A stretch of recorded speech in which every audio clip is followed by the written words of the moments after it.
USA 9, a D.C. man is demanding answers after he says he was harassed and arrested by federal officers working alongside D.C. police officers. This is video of the alleged incident. It happened earlier this month along U Street in Northwest D.C. He spoke exclusively to our Katie Lusso about how that brief encounter changed his outlook and why he's sharing his story.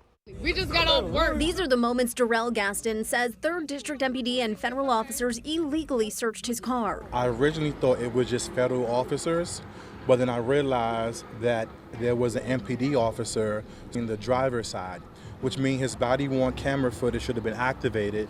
It was the night of April 1st. He says he had just double parked along U Street near the corner of 12th Street and Northwest. I double parked to get out of my car to see if I had my keys in my phone to go home.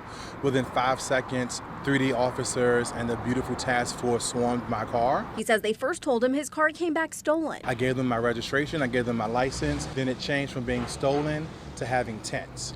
Then I said, okay, cool, I get migraines, I have a tent waiver I can show you. He says through the entire conversation captured in cell phone footage, the officers searched his car even though he asked them to stop. Eventually they said that I had white powder substance inside my car. And I explained to them, I said, can you show me what you see?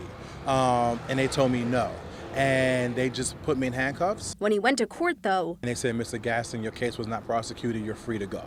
And at that moment, I felt vindicated. He didn't speak up right away, but not because he didn't want to. Because we have a TV judge as a district attorney here in D.C., I wanted to see if they were going to no paper the case. I didn't want to egg on the U.S. Attorney's Office. But now the former Ward 8 ANC, who once worked in Mayor Muriel Bowser's office, says he's screaming it from the rooftops. He's put in requests for the body camera footage and reached out directly to the mayor. I don't think the mayor knows anybody personally who's been impacted by the policies of her cooperating with the federal government. I wanted to put a face to her to let her know what her policies are doing. It's hurting people of color. It's hurting people like her, who look like her, who look like her children. He's worried for his neighbors. Luckily for me, I have resources. And so how many Washingtonians, how many people who look like me don't have the connections or the resources to share their story? But also for himself. Are you concerned about the future for you by speaking up? Yes.